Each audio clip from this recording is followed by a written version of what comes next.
எடப்பாடியார் டெல்லி போகிற வரை ஜெயக்குமாருக்கே தெரியாது. இப்ப ஜெயக்குமார் என்ன வருத்தத்தில் இருக்காருன்னா, எப்போ டெல்லி போனாலும் எங்களை சொல்லிட்டு போவாரு, போயிட்டு வந்து எங்களை சொல்லுவாரு.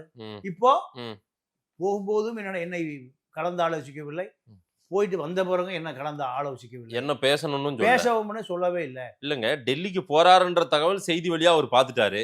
உடனே அண்ணனுக்கு ஃபோன் அடிச்சிருக்கலாம்ல. ஃபோன் அடிச்சு என்னண்ணே இந்த மாதிரி ஒரு தகவல் வருது, என்னண்ணே என்ன விஷயமா நம்ம போறோம். இல்ல அந்த அளவுக்கு இடைவெளி இல்லாமல் இன்னும் நெருக்கமாக இருந்தவர். டெல்லிக்கு போகும்போதே எங்கிட்ட ஆலோசனை கேட்பாரு. ஏன்னா யார் பிஜேபி கூட்டணி என்று ஒத்துக்கொண்டாலும் நான் கடைசி வரைக்கும் ஒத்துக்க மாட்டேன். யாரு இப்படி சொன்னவர் ஜெயக்குமார். சரி, இப்படி சொன்னவரே ஜெயக்குமார். இல்ல எடப்பாடி அந்த மைண்ட் செட்ல தான் இருந்தார். ஆனால் இப்போ விமான நிலையம் போகிற வரைக்கும் டிரைவருக்கே தெரியாது. கார் டிரைவருக்கே தெரியாது. அவருடைய டிரைவருக்கே தெரியாது. ஏர்போர்ட்டுக்கு தான் போறோம்னு தெரியாது. அதே போல இப்ப இன்னைக்கு முதலமைச்சர் சொல்லியிருக்காரு, கார் மாறி மாறி போய் அமித்ஷா பார்த்தாருன்னு சொல்லியிருக்காரு.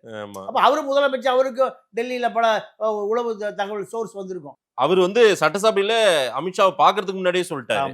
ஐயா ஸ்டாலின் அவர்கள் யார பார்க்க போறாருன்னு எனக்கு தெரியும், அவர்கிட்ட இந்த விஷயத்த சொல்றேங்க, நாங்க இங்க எந்த காலத்திலயும் மும்மொழி கொள்கை எல்லாம் அமல்படுத்த மாட்டோம்னு அவர்கிட்ட சொல்லிட்டு வாங்க. இன்னைக்கு நன்றின்னு சொல்லிட்டாரு.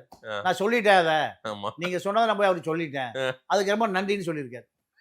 அப்போ இந்த அரசியல் இப்படியே பார்க்கிற நம்ம ஒரு 25-30 வருஷத்துக்கு முந்தைய அரசியலை பார்த்தோம்னா, எம்ஜிஆரும் கருணாநிதி கீரியும் பாம்பு, ஜெயலலிதாவும் கருணாநிதியும் கீரியும் பாம்பு, திமுக அண்ணா திமுக. இப்போ இவர் டெல்லிக்கு போறாரு, எடப்பாடி ஏங்க டெல்லியை சொல்லிட்டு அமித்ஷாட்ட இங்க இருமொழி கொள்கை தான், நீங்க சொன்ன போய் சொல்லிட்டாங்க, ரொம்ப நன்றிங்க, 2 பேரும் பரஸ்பரமா. அப்போ இது இணக்கமான அரசியல்.